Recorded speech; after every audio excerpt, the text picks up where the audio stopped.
चंद्र है।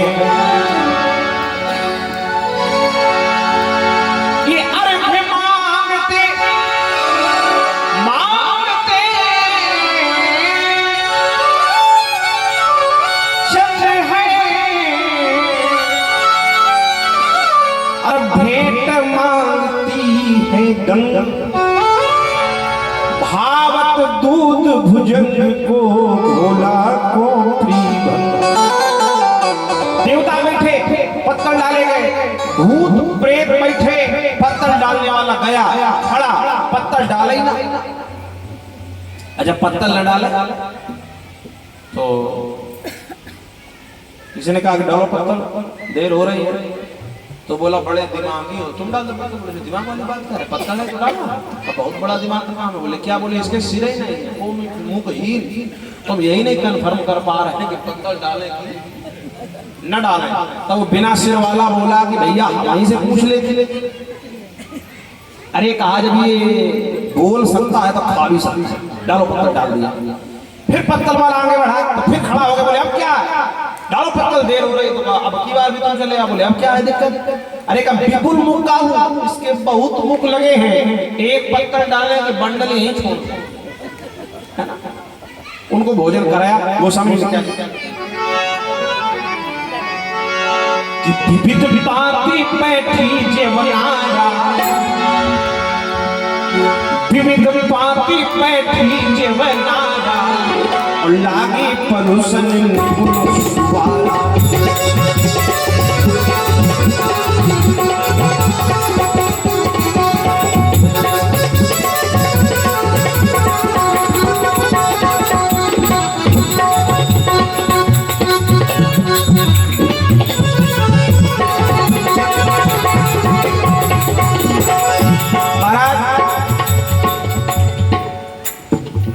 इसके बाद जयमाला कार्यक्रम हुआ। अब भांवरी का जब कार्यक्रम हुआ तो वहां भगवान शंकर का विवाह है।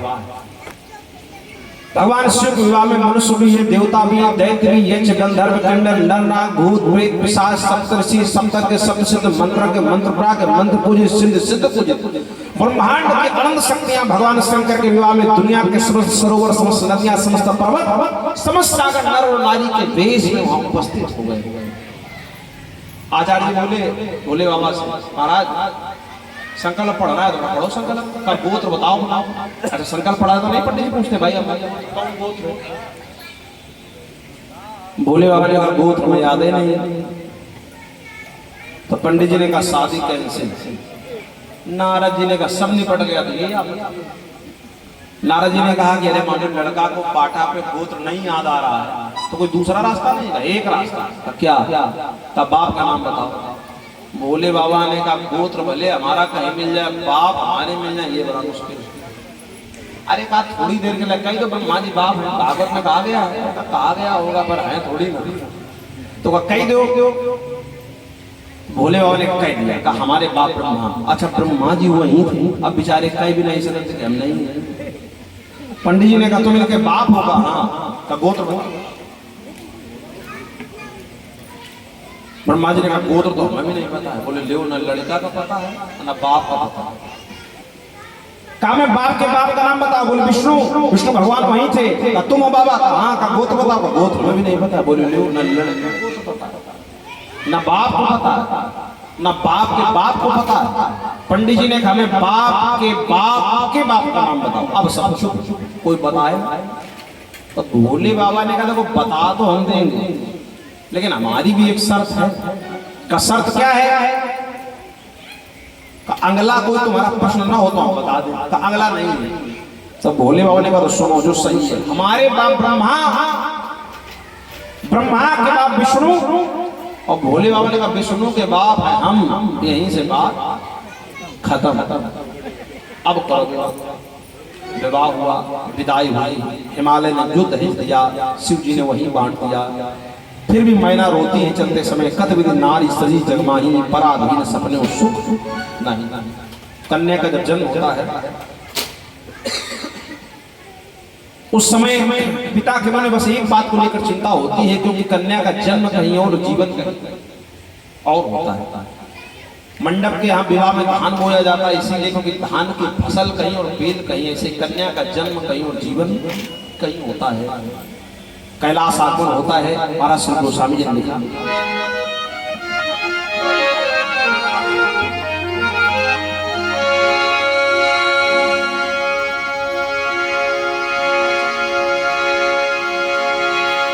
कि जग पितु महेशी भवानी और तेहि सिंगार कहवे बखानी।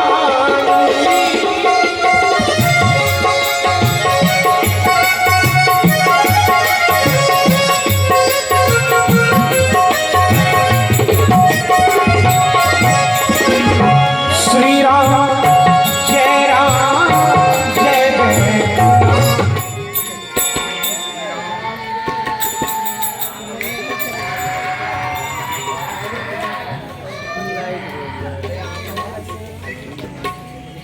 जय चलवाओ।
पितु महेशी भवानी तेहि सिंगार कहवे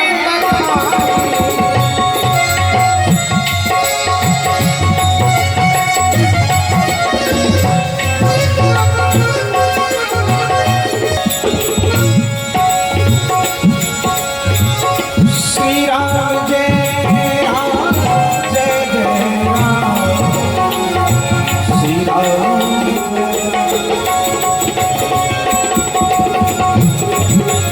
गोस्वामी जी कहते हैं हर गिरजा बिहार नित्य विपुल काल चल गए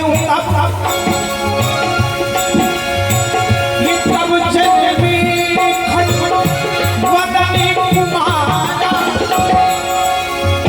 तारक असुर शमय जिन मारा।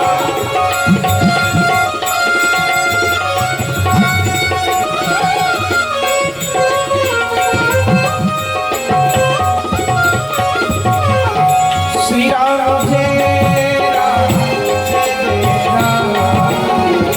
श्री राम जय जय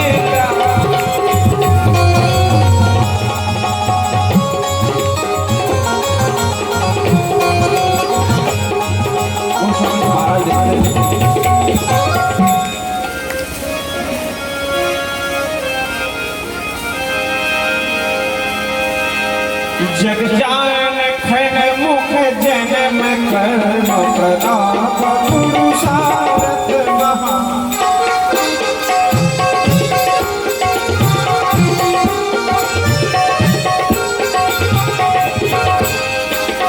यही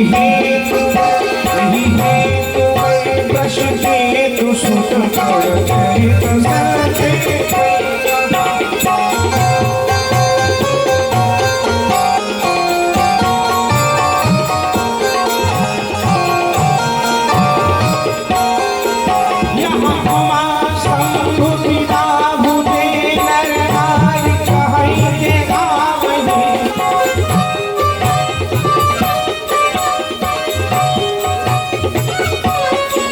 कल्याण का विवाह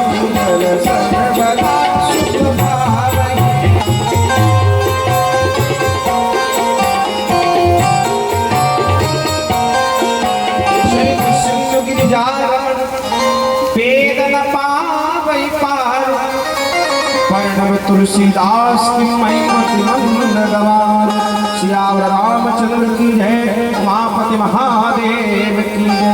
क्या बात है भाई, हमारे बीच में बहुत ही अच्छे महाभारत के प्रखर ओजस्वी वक्ता श्री सत्यम जी शुक्ला हमारे अकबरपुर से पधारे हुए हैं। और आना तो पहले दिन था, लेकिन कुछ विलम्ब हो गया और आज बरसात में विलम्ब कर दिया। हाँ, तो कोई बात नहीं, आइए सुनते हैं। महाभारत जो सुनता है वो कभी रोगी नहीं रहता है, ये निरोग करने वाली चर्चा है। सुनेंगे श्री सत्यम जी के द्वारा महाभारत जय पुराण की पावन कथा। एक बार सुन के घोष करें, बोलो उमापति महादेव की।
जय श्री राम, जय श्री श्याम संजो।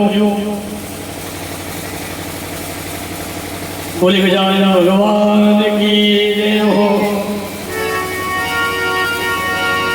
बोले वीर बजरंगबली की जय हो। उमापति महादेव की जय हो।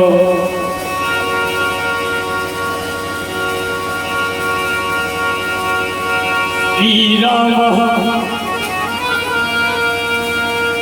शरणं समस्त जगतां, रामं विना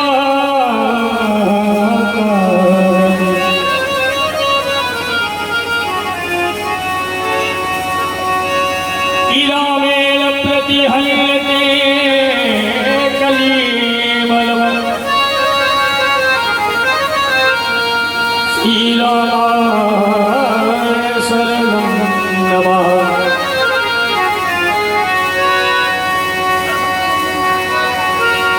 जहाँ अभिराम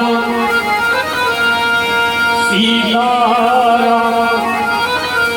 गुण गाया नहीं जाता, वहाँ शांति सुख का साधन कभी पाया नहीं जाता। कि पड़ेगा भोगना परिणाम,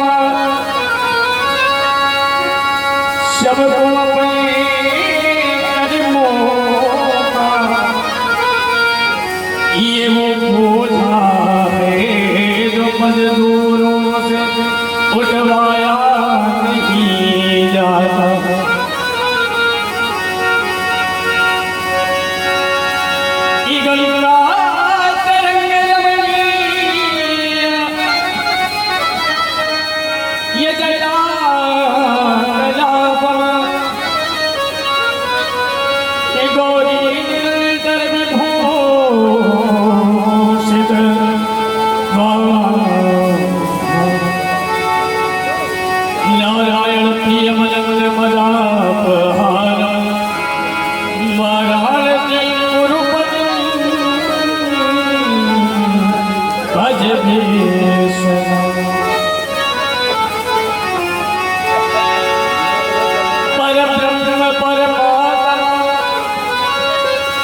शब को सीता शब को राधे। सभी लोग प्रेम से जय घोष करेंगे हमारे साथ में मिलकर के बोले भगवान की, व्यास भगवान की, श्रीमद् भागवत महापुराण की, अपने अपने पितृ देवताओं की।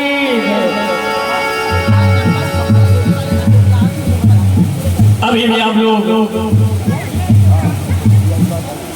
श्रवण कर रहे थे चर्चा हमारे बड़े भैया पंडित श्री अमरदीप जी अवस्थी जी के द्वारा राम कथा मंदाकिनी चित्रकूट चित्रचार में आप सभी लोग गोते लगा रहे थे। और ठीक इसी के बाद हमारे बाद में ही हमारे गुरुदेव पंडित राम कुमार जी मिश्र के द्वारा आप लोग श्रीमद् भागवत महापुराण की कथा का अच्छा स्वागत करेंगे। बहुत ही अच्छा भी चर्चा आप लोग सुन कर रहे थे। भगवान शंकर और मैया पार्वती जी का विवाह। आइए भैया भैया हरी चर्चा आप लोगों को उठावे। आप लोग बड़ी ध्यान बदल होकर के इस हरि की चर्चा को सुनो। आइए सभी लोग ताली बजा के लेते हैं दोबारा प्रभु पावन परमात्मा का नाम और इसके बाद हरि हरि।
अच्छा जरूर आनंद आएगा।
बोले श्री रामचंद्र की।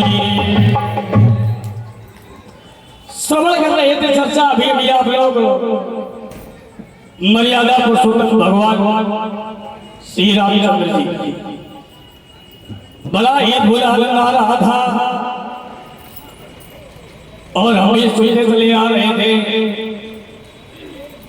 भगवान शंकर और मैया पार्वती जी का विवाह। उधर तो और भी है श्रवण करो। अब आइए चलते हैं। देखिए मनुष्य के जीवन में 3 चीजों का होना बहुत जरूरी है चाचा। वो कौन सी 3 चीजें? या मनुष्य के जीवन में रोज 3 चीजें अपनाई जाती है। उसमें 2 शब्दों में 3 शब्द जोड़े, लेकिन फर्क केवल काहे का है? मात्रा। काहे का है? मात्रा। भजन उसमें भी 3 अक्षर बा जा है, 3 अक्षर की नहीं। और भोजन उसमें भी 3 अक्षर है, बा जा ना। लेकिन मात्रा जो लगा दी गई है वो की मात्रा भोजन में इसलिए लगा दी गई है कि प्यारे भगवान का भजन चाहे कितना भी ओवर हो जाए वो तुमको फलदायी है, लेकिन ये भोजन अगर ओवर हो तो बड़ी कठिन समस्या है कि नहीं? इसीलिए व्यक्ति ने सोच समझ के 3 अक्षरों में और 2 शब्दों में मात्रा लगाई। चाहता तो भजन में भी वो की मात्रा लगा सकता, लेकिन नहीं लगाई। इसलिए नहीं लगाई कि भजन जो शब्द है इसमें वो की मात्रा नहीं लगाएंगे, ये ओवर होगा उतना ही व्यक्ति के लिए बहुत फलदायी है। और भोजन में इसलिए लगा दिया कि भोजन कभी ओवर ना करो, इसलिए वो की मात्रा लगा। हम लोग दान किस लिए करते हैं? तीर्थ इसलिए करते हैं, यात्रा किस लिए करते हैं, भगवान का पूजन किस लिए करते हैं, माँ बाप की पूजा किस लिए करते हैं, सामवेद यजुर्वेद अथर्ववेद ये सब वेद क्यों पढ़ते हैं, पुराण क्यों पढ़ते हैं, शास्त्र क्यों पढ़ते हैं? उसका कोई तो एक कारण होगा कि हमारे आपके साथ में कुछ नहीं जाने वाला है, सब यही रह जाएगा। और जो भी हमारे साथ में कुछ जाएगा तो केवल धर्म जाएगा कि हमने जीवन में क्या किया क्या नहीं किया, यही नोट होकर के ऊपर जाएगा और कुछ नहीं जाने वाला। सिकंदर का आप लोगों ने नाम सुना होगा, सिकंदर का सुना होगा। सिकंदर जब मर रहा था तो सिकंदर ने पहले ही कह दिया था कि जब मैं मरूं तो मेरी शर्तों पर जरूर ध्यान दिया जाए जब मेरा जनाजा निकाला जाए। क्या शर्तें हैं? पहली शर्त कि मेरी अर्थी को मेरे परिवार वाले या गांव वाले कोई हाथ नहीं लगाएगा, पहली शर्त उसकी होगी। और दूसरी शर्त ये थी कि मेरे अर्थी को केवल डॉक्टर, वैद्य और हकीम ये 3 लोग हाथ लगाएंगे। और चौथी शर्त, तीसरी शर्त ये बताई कि हमने जिंदगी भर जितनी दौलत कमाई माता जी, जब मेरा जनाजा निकाला जाए तो उसी दौलत को रास्ते में बिछा देना, इसके बाद मेरा जनाजा निकाला जाए। इससे लोगों को सीख मिलेगी कि व्यक्ति जिंदगी भर लाव लाव करता है, जिंदगी भर पड़ा रहता है कि अभी हमारा मकान बन जाए, बेटे के लिए 4 प्लाट और खरीद लें, खेती और खरीद लें, लेकिन लाल की चाचा कपड़े पे कुछ नहीं ले जाओगे, सब यही का यही पड़ा रह जाएगा। केवल यदि साथ में जाएगा तो धर्म जाएगा। सिकंदर ने 3 लोगों को किस लिए कहा? इसलिए कि दुनिया वाले जान जाए जब मौत आपका पैर पकड़ लेगी, ना डॉक्टर काम आएगा, ना वैद्य काम आएगा, ना हकीम काम आएगा, कोई काम आने वाला नहीं है। जब मौत पैर पकड़ती है, लोग प्रयास तो बहुत करते हैं, बहुत प्रयास करते हैं, लेकिन प्रयास उनके असफल चले जाते हैं। काहे असफल चले जाते हैं? क्योंकि दुआ और दवा 2 चीजें दुनिया में काम करती है और कोई काम नहीं करती। किसी व्यक्ति ने बहुत सुंदर सी लाइनें लिखी, आपके मध्य में बताता हूं, सुनिएगा जरा। कि जीना है हंस के हमें, ये जीवन का हर पल, कोई न जाने कब यहाँ हो जाएगा।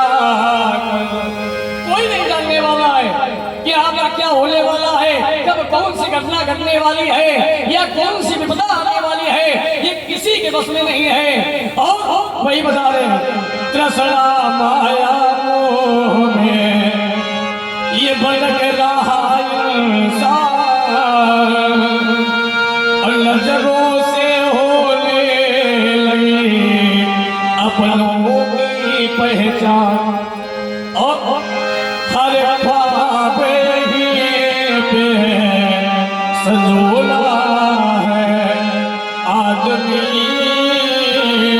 खिलौना, है ना। हर ख्वाब ही पे संजोला है और आदमी खिलौना है। इसलिए जितना भी समय मिले उतने में केवल रास्ते चलते गिरते पड़ते उठते बैठते जैसे भी समय मिल जाए उतने में ही भगवान का भजन करना चाहिए। क्यों? जल जाए जिह्वा अपने हरिनाम के बिना, अपने मुख पर परमात्मा का भजन बहुत, अपने मुख पर कोई बात नहीं। आइए चलते हैं कथा की। आप सभी लोग एक बार गुनगुनाएंगे हमारे साथ में, बोलेंगे कि मुकुल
मत खोए ना जानी से श्वास का फिर आवन होए न होए।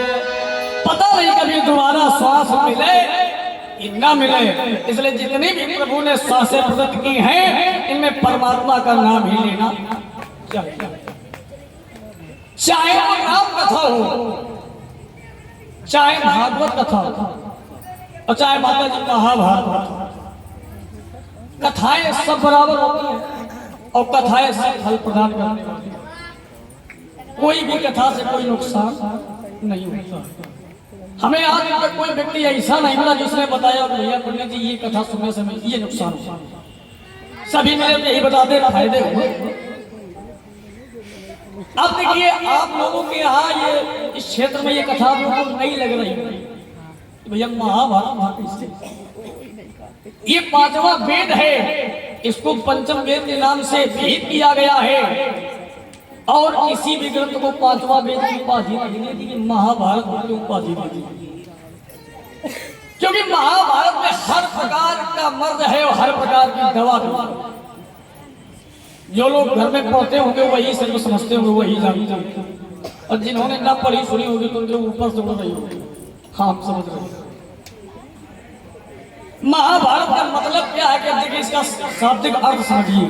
महा माने होता है महान, और भा माने होता है ज्ञान, और रति माने होता है समुद्र। क्या होता है? समुद्र। तो ये ज्ञान का बहुत बड़ा विशाल समुद्र है महाभारत, और आज दिन तक इसमें कोई डुबकी नहीं लगा पाया, और जिसने भी डुबकी लगाने का प्रयास किया वो था नहीं महात्मा, उसको था नहीं इतना गहरा समुद्र। जब महाभारत शब्द का मंथन किया गया, इसे दो चीजों की उत्पत्ति हुई। वो दो चीजें कौन है? नंबर 1 विष्णु सहस्रनाम, और नंबर 2 श्रीमद् भगवद गीता। अच्छा गीता में क्या हुआ कि क्षेत्र के मैदान में, कुरुक्षेत्र के मैदान में कि अर्जुन को भगवान कृष्ण ने उपदेश दिया, यही गीता। और विष्णु सहस्रनाम में क्या कि भगवान विष्णु को स्वयं धर्मराज युधिष्ठिर ने विष्णु सहस्रनाम का पाठ सुनाया था। ये बताइए। अब लोग कह देते हैं कि जैसे महाभारत कथा है, कल सुनोगे पढ़ोगे देखोगे तो कल महाभारत होना, ऐसा लोग कहने लगते तो गलत अर्थ लगाते हैं। जो घर में महाभारत होने का महाभारत अलग है या महाभारत अलग बात, ये है कथा, अब वो वाकई में है। सही बात है। हाँ का और लोग लड़ाई के मूड में चले जाए, पंडित जी से लड़ी बैठे, घर ही में लड़ी बैठे, तो बना लो पंडित जी महाभारत महाभारत, ये गलत बात है। कहावत कही गई कि गाय दो चलनी में दोष दो कर्मों को, है ना। खैर कोई बात नहीं। आज अगर भैया ने भी आपको प्रसंग सुनाया था रामचंद्र भगवान शंकर और मैया पार्वती का विवाह, तो आज हम भी विवाह का प्रसंग उठाएंगे। हम भी आज विवाह का प्रसंग उठाने का प्रयास करते हैं। महाभारत कथा में चलते हैं, प्रवेश करते हैं। मैया कुंती एक चैत्रा नाम की नगरी में रह रही हैं, और इनके पति का बहुत पहले देहावसान हो चुका था। बच्चे छोटे छोटे थे। इनके बेटों का नाम है क्रमशः युधिष्ठिर, भीम, अर्जुन और नकुल।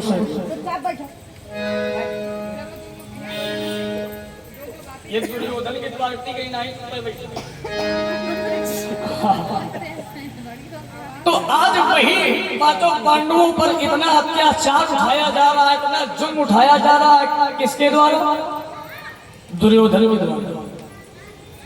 दुर्योधन का अर्थ आप लोग जानते हो क्या होता है?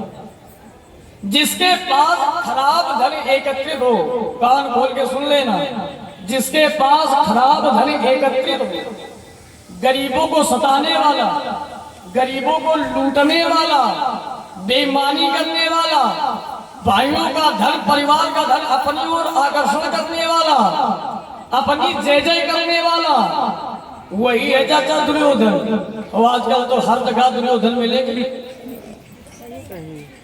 और दुर्योधन का कर्म क्या था? करता क्या था दुर्योधन? कि सदैव अत्याचार मार्ग पर चलता था। अत्याचारी, पापाचारी, अनाचारी, दुष्टाचारी, कष्टाचारी, ये उसका साथ था। और जो धर्मराज युधिष्ठिर थे, ये कौन थे? ये राजा पांडु के बेटे थे, ज्येष्ठ पुत्र धर्मराज युधिष्ठिर थे। पांचों पांडवों में धर्मराज युधिष्ठिर के यहाँ सुमति थी, और 100 कौरवों में दुर्योधन के यहाँ सुमति नहीं थी। जो वहां पर केवल चलती थी तो केवल दुर्योधन की चलती थी, और किसी की चलती नहीं थी। और धर्मराज युधिष्ठिर के यहाँ सबकी चलती थी। यदि भैया अर्जुन ने कोई शब्द कह दिया तो धर्मराज युधिष्ठिर बड़े भी हैं, उनको मानना पड़ेगा। सहदेव या नकुल ने कोई बात भैया भीम से कही थी, बड़े हैं, ज्येष्ठ भ्राता है, तो उनको मानना पड़ेगा। पांचों भाइयों में सुमत है, तो सुमत के बारे में राजमानस में बाबा जी बता रहे हैं क्या सुमति ना, अरे सुमति ना, और जहाँ सुमति तहाँ विपत्ति निभा।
अब जहां पर सुमति बनी रहेगी वहीं पर संपत्ति यानी भगवान विष्णु लक्ष्मीपति का वास।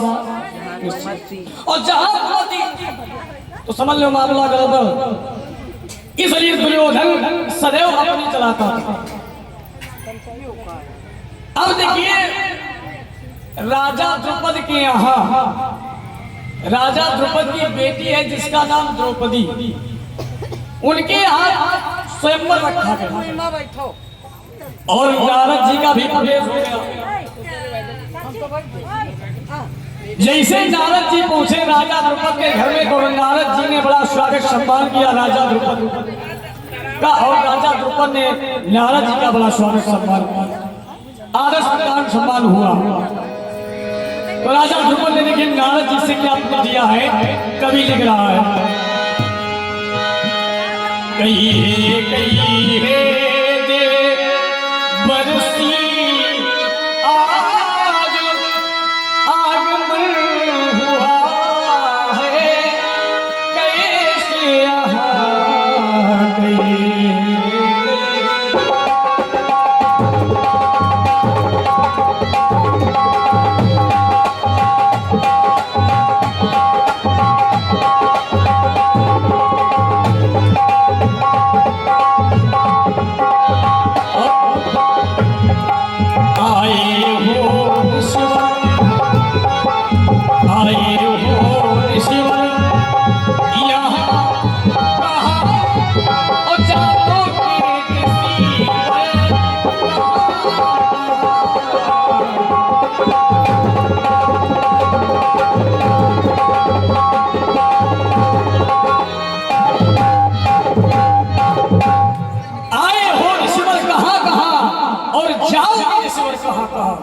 कैसे आपका यहाँ पर पदार्पण हुआ?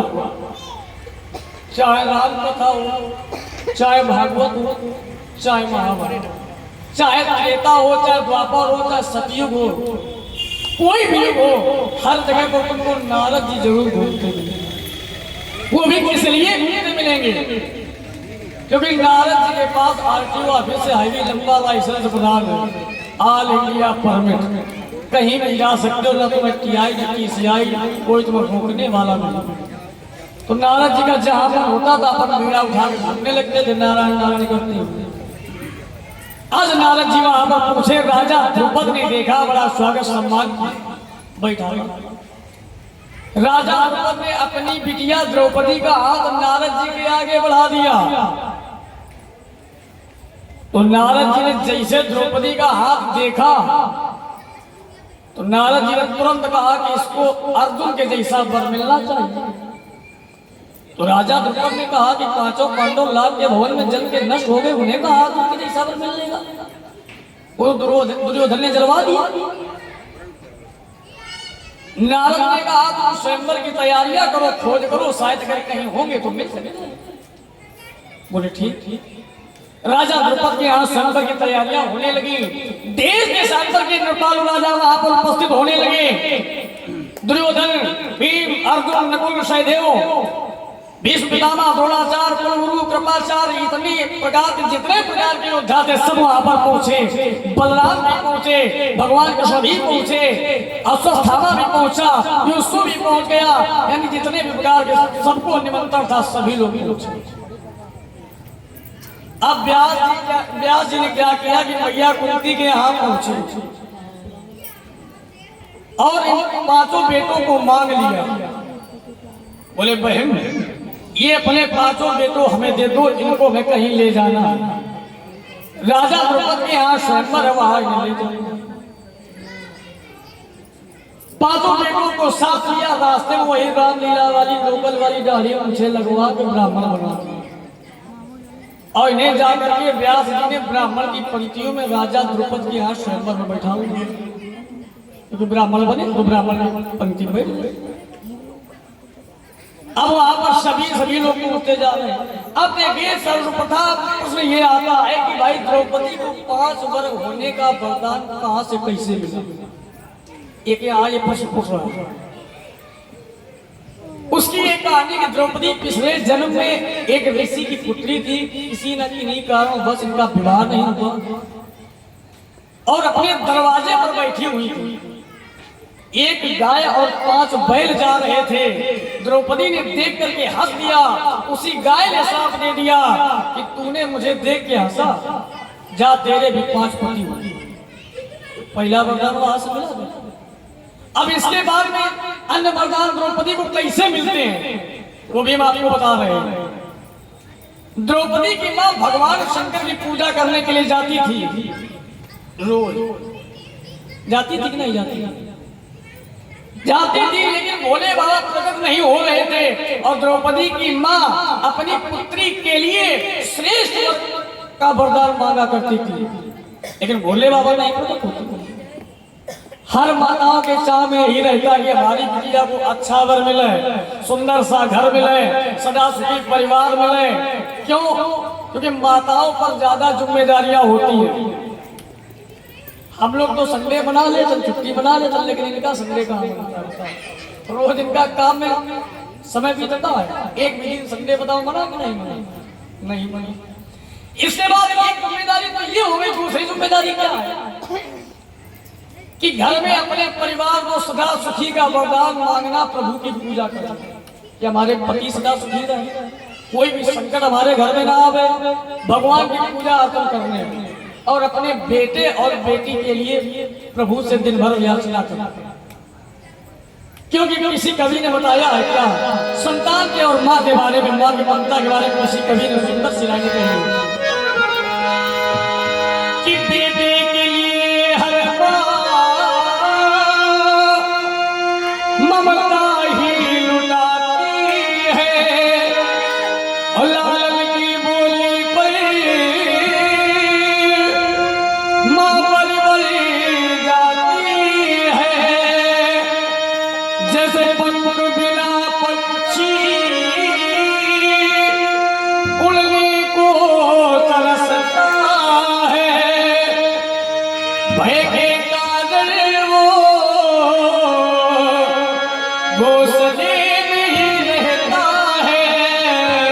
और वैसे मेरे मन मंदिर में तेरे नाम का दिया जलता है। वैसे मेरे मन मंदिर में तेरे नाम का दिया जलता है। ये माता की ममता होती है, ये माँ का ममत होता है। किसी फिल्मी दुनिया वालों ने बहुत अच्छी सुंदर सी लाइनें लिखी, हमें बहुत पसंद आती है, आपको बता देते हैं। ममता के मंदिर की तो सबसे प्यारी मूरत ये भगवान नजर आता है देखे तेरी सूरत। चंद्रा कब दूर किरण से,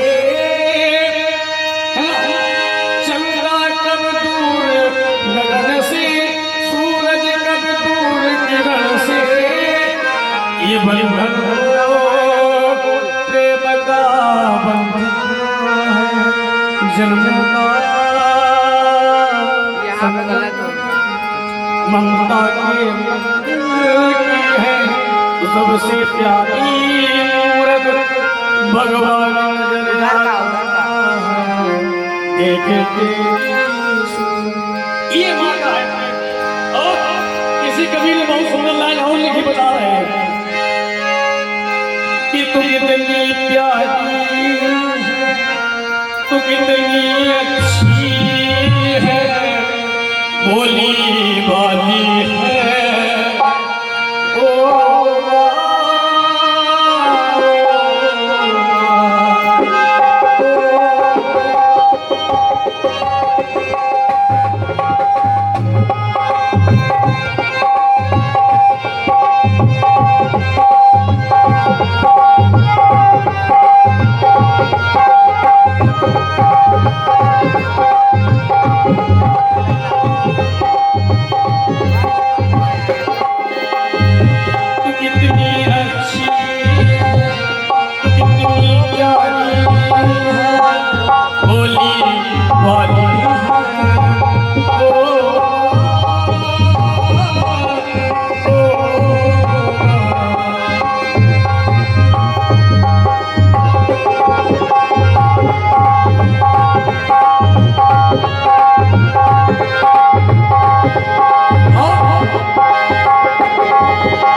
वही द्रौपदी की माँ अपनी बिटिया द्रौपदी के लिए सुंदर सा वर की याचना लेकर के कैलाशपति महादेव महाकाल के समकक्ष जाती है, पूजन अर्चन करती है, लेकिन परमात्मा का प्राकट्य नहीं होता है, विनती नहीं सुनते हैं। इसलिए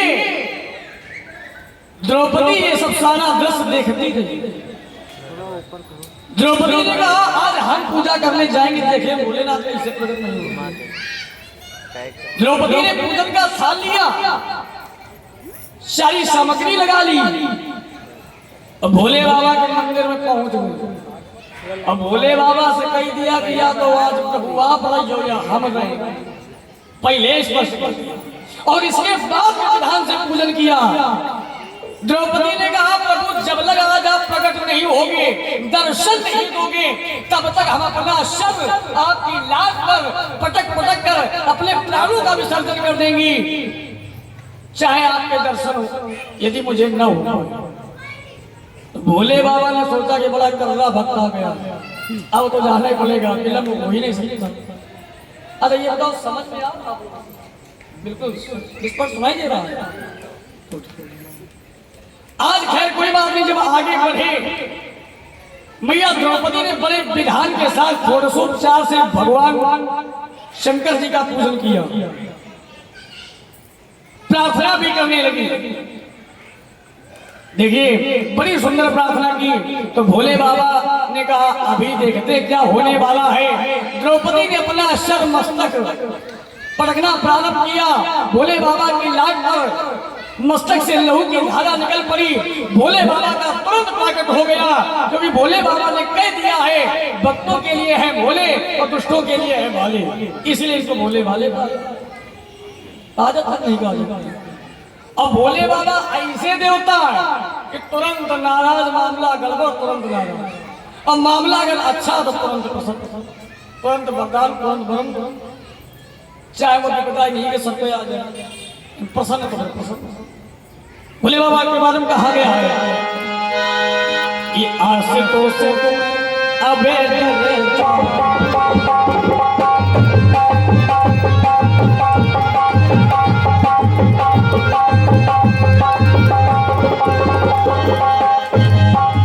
आशिकों से अबे आगते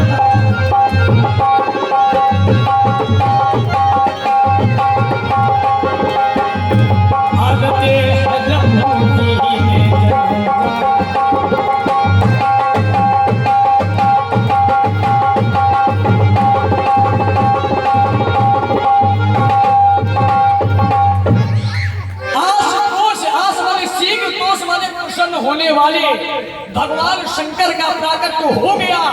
मैया द्रौपदी ने देखा, प्रसन्न हो गई। अब तो मैया द्रौपदी से भगवान भोले बाबा ने कहा बेटी मांग लो वरदान। अब बिटिया द्रौपदी इतनी घबरा गई, इतनी घबरा गई, इतनी घबरा गई कि एक बार तो शब्द बोलना चाहिए वो 5 बार रिपीट करेगी, 5 बार बोल गई। मैया द्रौपदी ने क्या कहा कि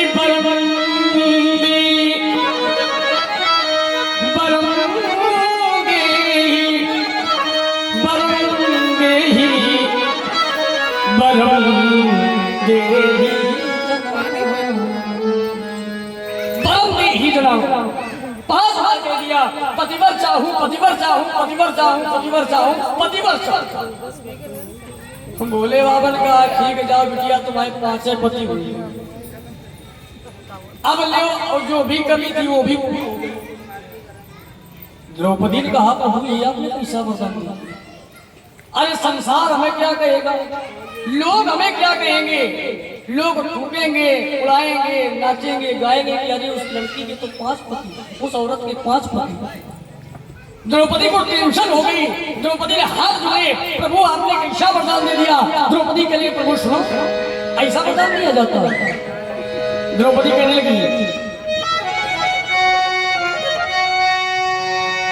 कि पति की प्यारी बनी रहे, तेरा पाती व्रत अविराम रहे,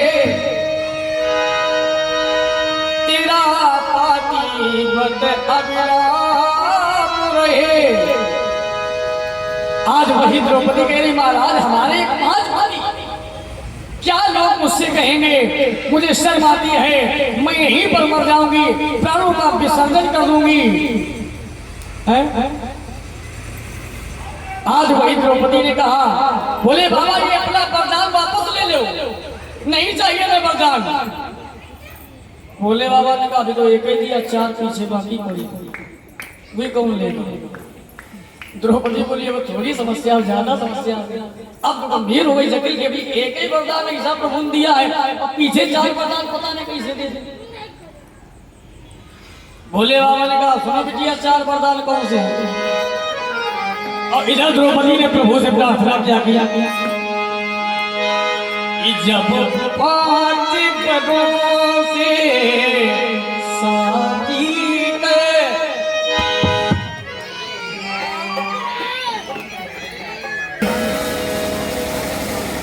जब व्यक्ति चलते चलते थक जाता तो लाइट आइए प्रभु का पावन नाम, फिर वहीं पर चलते हैं।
सदियों के वीर अयोध्या की संत भरे गावत दिया संत भरे गावत दिया अवधि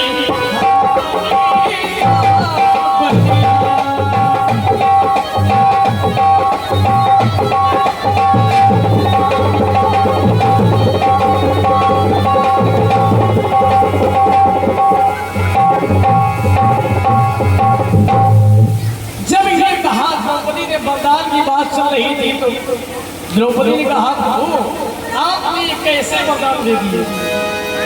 द्रौपदी कहने जा रही प्रभु कि जब 5 बरसों से शादी मैं बहुपत्नी बन जाऊं। मैं क्या बनूंगी? मैं बहुपत्नी बन जाऊंगी। मैं बहुपत्नी बन जाऊंगी तो भागीरथ का पालन कर फिर बेस्याही क्यों न कहाऊंगी।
प्रभु मैं बेश्या बन जाऊंगी।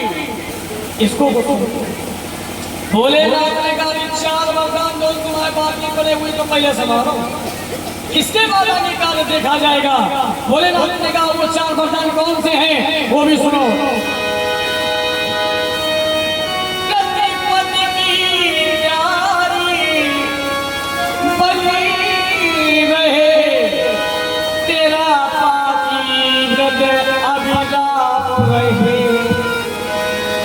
पहला वरदान पति पत्नी की प्यारी बनी रहे।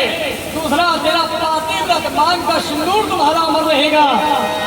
और पच कल्याण में राम रहे। वो 5 कन्याएं कौन है? अहिल्या, तारा, कुंती, मंदोदरी और इन 5 कन्याओं में तुम्हारा नाम लिया जाएगा। पच कल्याण में राम रहे तुझे पर प्रसन्न घट जा।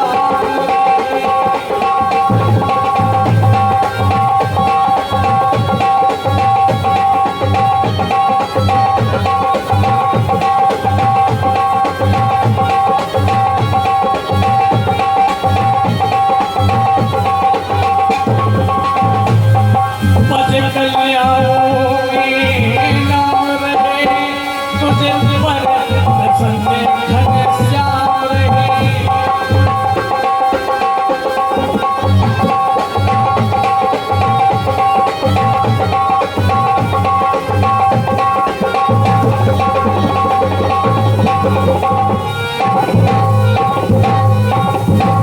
पच कन्याओं का नाम रहे तुझ पर प्रसन्न घट श्याम। केवल यही तुम्हारे 4 वरदान। अब भोले बाबा ने अपने वरदान दिए वहां से अंतर ज्ञान हो गए। चले गए भोले बाबा। अब द्रौपदी वहां से वापस आई तो यहीं से है द्रौपदी को 5 वरदान देने की बात यही आपको हमने बताया। खैर कोई बात नहीं। इधर राजा द्रुपद ने स्वयंवर की तैयारियां लगाई थी। देश देशांतर के राजा वहीं पर आए, कोई भी राजा नेपाल बाकी नहीं रहा, सब लोग वहां पर आ पहुंचे। बंदी से राजा द्रुपद ने उद्घोषणा करवा दी कि ऊपर चक्र में टंगी हुई मछली है, नीचे तेल की भरी हुई कढ़ाई रखी है, चक्र में मछली घूम रही है। जो भी धनुष बाण उठा करके मछली की आंख का भेदन कर देगा, द्रौपदी पर माला उसी की डाल देगा। बस सीधी सी बात, कोई बात नहीं। आज सब राजा ने घोषणा सुनी तो पहले तो आगे पंक्ति बैठी थी, जैसे ये पहली लाइन बैठी तो वैसे राजा बैठे, वो राजा कर उठे और थोड़ी से कड़ाई भरने लगे, अपने शरीर में व्यायाम करने लगे कि हम अभी जाएंगे, अभी मछली के आग के भेज के आएंगे, अभी हमारा विवाह हो जाएगा। कुछ राजा ये तार मत चले आ रहा है कि चलो जब नाई को चाहिए तो पूरी तो घंटे स्वयंवर में। अब कुछ तो ऐसे राजा चले आ रहे कि कायदे की आंधी चल जाए तो घंटा घंटे पहले पकड़ाएंगे, ऐसे से राजा चले आ रहे हैं। तो हर प्रकार का राजा समागम में वहां पर उपस्थित। अब ऐसे पहला वाला राजा आगे बढ़ा मछली की आग का भेदन करने के लिए, तब तक दूसरा वाला राजा ने हाथ जोड़े और तुरंत बोला, हे गणेश बप्पा, ये मछली की आग का भेदन ना कर पावे, हम काले 50 किलो के लड्डू चढ़ाइए।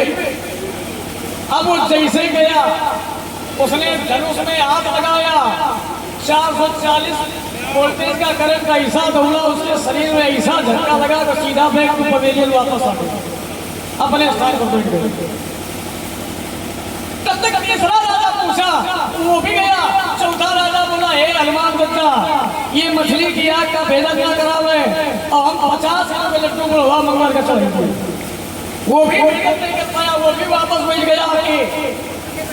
सब राजा बारी बारी से जा रहे हैं, लेकिन मछली की आग का भेदन कोई भी वीर कर ही नहीं पा रहा है। अब बड़ी समस्या है, कठोर समस्या है। राजा द्रुपद के आंखों में आंसू कि अरे इतने वीर राजा प्रतापी राजा यहाँ पर आए, लेकिन कोई मछली की आग का भेदन नहीं कर पा रहा। तब जानता कौन उठा? भीष्म पितामह। पितामह भीष्म ने कहा, राजन मछली की आग का भेदन तो हम एक शब्द पर कर देंगे। मैंने आजीवन ब्रह्मचारी रहने की प्रतिज्ञा की। मैं द्रौपदी का विवाह दुर्योधन के साथ में कर दूंगा, यदि ये शर्त आपको स्वीकार हो तो बताओ, हमारा बढ़ावे। राजा द्रौपद ने कहा कि किसी न किसी तरीके से हमारी बेटी का विवाह हो जाए तो ज्यादा। राजा द्रौपद ने कह दिया, ठीक है, जाओ तुम मछली की आग का भेदन कर दो, सब मामला आपका।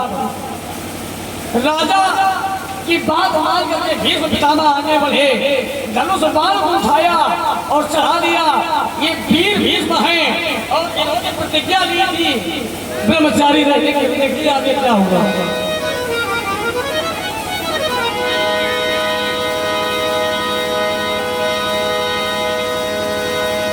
जैसे भीष्म पितामह आगे बढ़े,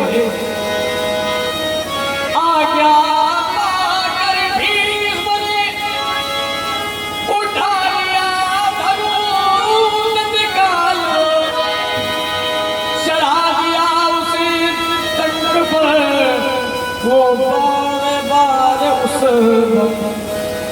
उस बाल को चढ़ा दिया, धनुष को झटके में उठा लिया। तो जितने राजा पीछे वाले बैठे बोले, देखो बुढ़े की उम्र, मुंह में दांत नहीं, पेट में आग नहीं, शरीर का पका जा रहा है, शरीर में दम नहीं है, लेकिन इतने झटके से बुढ़े ने धनुष उठा लिया, कमाल कर दिया और उंगली पर नचा दिया है। तो बड़ी ही भाई गर्व की बात है, लेकिन खैर कोई बात नहीं। आज भीष्म पितामह ने धनुष उठा लिया, आज्ञा पाते ही धनुष को उठा लिया, तत्काल उठा लिया है। लेकिन जब जिस समय चढ़ा लिया था तो भगवान ने कहा, अगर भीष्म पितामह ने मछली की आग का भेदन कर दिया तो समय मामला गलत।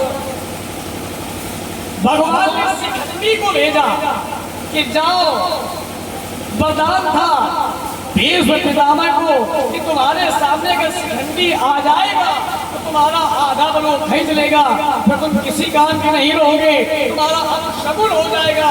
ये बात कही। क्यों? भीष्म पितामह पहले एक स्वयंवर में 3 कन्या लाए थे, अम्बा, अंबिका, अंबालिका। 2 का तो विवाह कर दिया था, 1 का विवाह नहीं किया था। वो इनके साथ राजी रहने के लिए राजी थी, लेकिन इन्होंने रखा नहीं। क्यों? अखंड ब्रह्मचारी थे, इसलिए वही कन्या अगले जन्म में शिखंडी बनी और भीष्म पितामह के शंखों का आ गई। इनका सारा खेल गड़बड़ हो गया, सारी शक्ति खींच ली। तो देखिए कभी ने क्या लिया है, केवल गंगा के उठते उठते ही पास से शिखंडी उतर गया।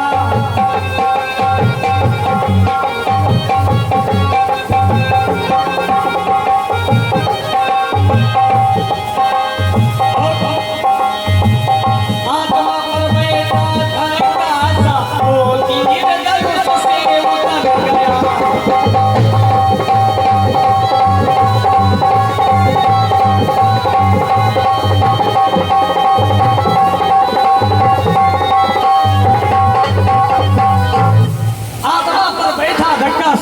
तो तीर धनुष से उतर दिया। अब भीष्म पितामह ने धनुष को प्रणाम किया, वहीं पर छोड़ दिया। वहीं पर कथा में विराम दिया, क्योंकि पूज्य श्री गुरुदेव जी आगमन हो चुका है मंच पर। कथा आगे बढ़ाना नहीं चाहते हैं। अच्छा आदेश दे गया है, सुनिए। कोई बात नहीं, आज वहीं पर जैसे आगे बढ़े भीष्म पितामह ने धनुष को रख दिया। अब इसके बाद में भगवान कृष्ण ने क्या किया कि अपना वही चक्र सुदर्शन कहाँ लगा दिया? मछली की आंख के नीचे लगा दिया कि रखवाली करता रहे, किसी का बाल मछली की आंख भेदल न करता। कभी कह रहा सुनेगा कि माधव का चक्र सुदर्शन की औसौनी पर चक्कर लगाता था, उस नील पर चक्कर लगाता था। और जिसकी प्रतिभा से ठीक ठीक वो दर्द नहीं दिखलाता।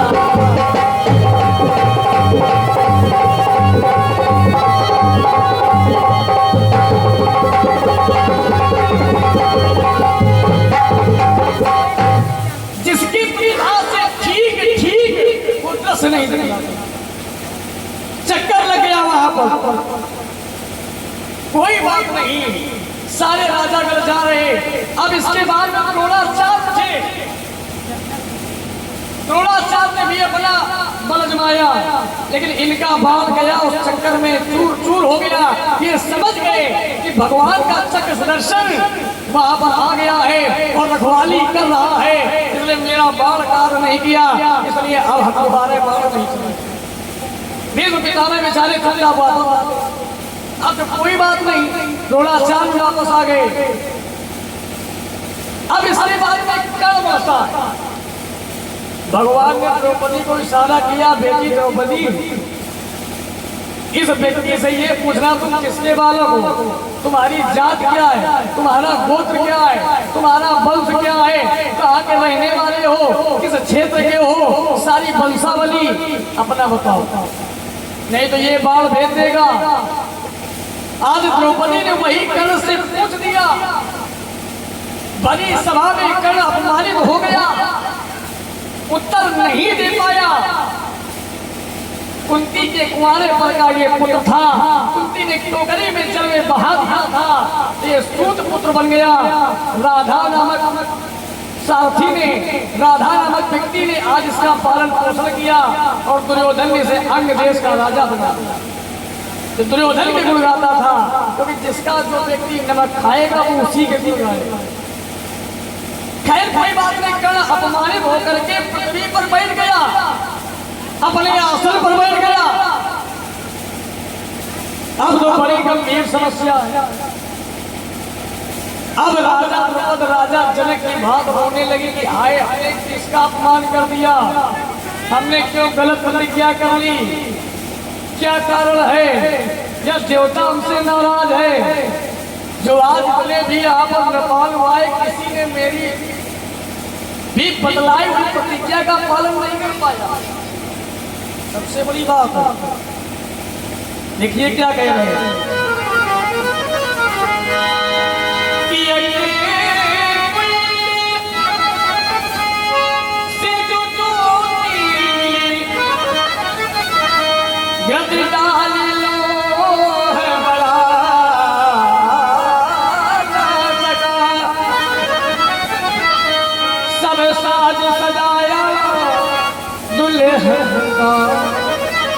पर डोली द्वार मदाना।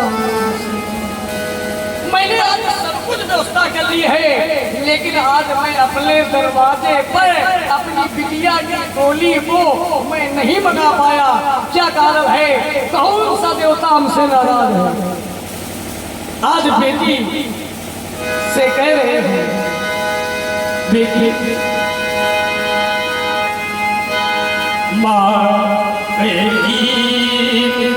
छैया से एक दिन तुमको भी माँ बनना होगा, और बेटी की प्रथम विदा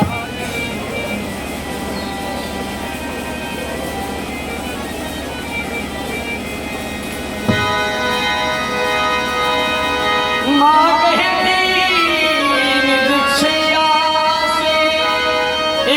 तुमको माँ बनना होगा, और बेटी की प्रथम विदा मेरी की प्रथम विदा एक दिन सबको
राजा ने कहा, बेटी द्रौपदी चलो यहाँ से, कोई भी नहीं है मछली दिया का भेजने वाला।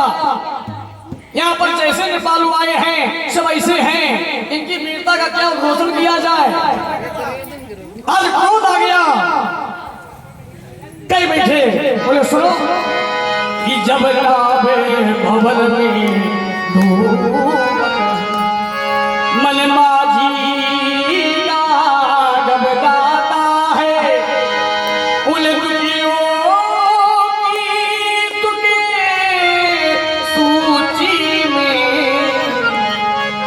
भगवान बुलाया जाता। उस समय केवल विपदा के समय अगर कोई याद आता है तो परमात्मा याद आता है, और कोई याद नहीं आता। क्यों? कहा भी गया है, आज राजा द्रुपद ने कहा है कि जो परहित में जीता और परहित में मरता, उसकी हर बोली रामायण,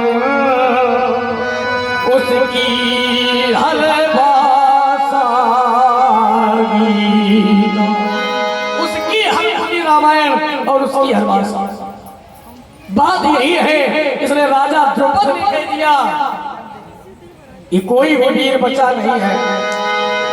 अब जनी को माँ का वीर वीर महिमा। ये इतना वीरों से भीड़ हो चुकी है, वीर बचे ही नहीं हैं, तो क्या किया जाए? अब बड़ी समस्या है। चले जाओ सब लोग यहां से, क्या करने आए हो? लेकिन राजा अगर चुपचाप बैठे कि राजा द्रुपद ने इतनी डांट लगा, इतना इनका 1284 कोस पसंद है, बड़ी समस्या हो गया। खैर कोई बात नहीं, अब ये धीरे से कार आगे बढ़ा। कोई भी जब वीर न उठा तो धीरे से अर्जुन बढ़े और अर्जुन ने कहा, राजा द्रुपद, ये जो तुम भाषा प्रयोग कर रहे हो ऐसे मत करना।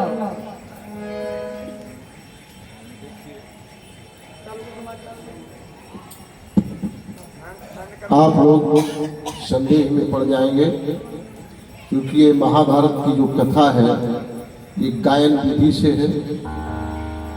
उस समय अज्ञातवास की अवधि पूरी हो रही थी।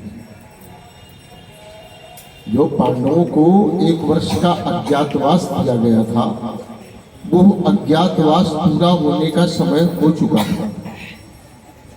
5 पांडव कांपिल्य वन में महात्मा परिधान में, महात्माओं के वस्त्र पहने बलकल वसन आदि ये विचरण कर रहे थे। भगवान बांके बिहारी घनश्याम श्याम सुंदर, जिन्होंने पांडवों को अपना माना है सदैव, और भागवत जी ने भी लिखा, स्वानाम रक्षाम ददातु, अपने को रक्षा किया। पांडवों के साथ भगवान कृष्ण ने कुछ किया है तो कोई एहसान नहीं किया उनके ऊपर। पांडव अपने किस उस समय महात्मा भी उस स्वयंवर भूमि में आ चुके थे। भगवान कृष्ण बार बार देख रहे थे कि आज अगर द्रुपद की इस सभा में, द्रौपदी स्वयंवर में हमारा अर्जुन होता है, छोटा भाई है, ये ध्यान रहे। रिश्तेदार अपनी जगह है, नर नारायण सरिष्ठ भ्राता मानस में कहा, नारायणम नमस्कृत्य नरम चैव नरोत्तमम, ये स्तुति करते हैं व्यास लोग। तो नर है अर्जुन और नारायण है कृष्ण, और ये दोनों सगे भाई। इसकी कथा तो समय आएगा अभी प्रसंग में तो आपको बताएंगे। तो अर्जुन को देख रहे थे कि अर्जुन नहीं मेरा आया, तब तक दृष्टि पड़ गई कि महात्मा आ गए हैं। संभव है कि इन महात्माओं में भी कोई अर्जुन ही मेरा छिपा हुआ। देखा तो जो धनुर्धर वीर हुआ करते हैं वो कर्ण पर्यंत प्रत्यंचा को खींचते हैं चढ़ाकर, और जब बाण छोड़ते हैं तो वो प्रत्यंचा रगड़ लगती है इसमें। तो अर्जुन का हाथ जैसे हाथी की खाल हो जाती है, ऐसे ऐसे रगड़ रही थी। भगवान श्री श्याम सुंदर जी ने देखा कि अरे अर्जुन तो उपस्थित। उसी समय में जो अभी भैया ने हमारे कहा कि द्रौपदी ने कर्ण के विषय में पूछा कि तुम किस जात के हो, ये भगवान कृष्ण ने कहा था कि इस राजसभा में राजकुमारी का वर्ण करने के लिए कोई राजकुमार ही होना चाहिए था। तुम कौन हो, अपना परिचय दो। तुम तो सूत हो। अधिरथ नाम के सूत ने, जिसकी पत्नी का नाम राधा है, उसने पालन किया है। तुम राधे कर्ण कहे जाते हो। तो उसने कहा, सूतो वा सुपुत्रो वा यो वा को वा भवान में हम दैवायत्तम कुले जन्म मदायत्तम तु पौरुषम। मैं सूत हूं या नहीं हूं, इससे तुम्हें क्या लेना देना है।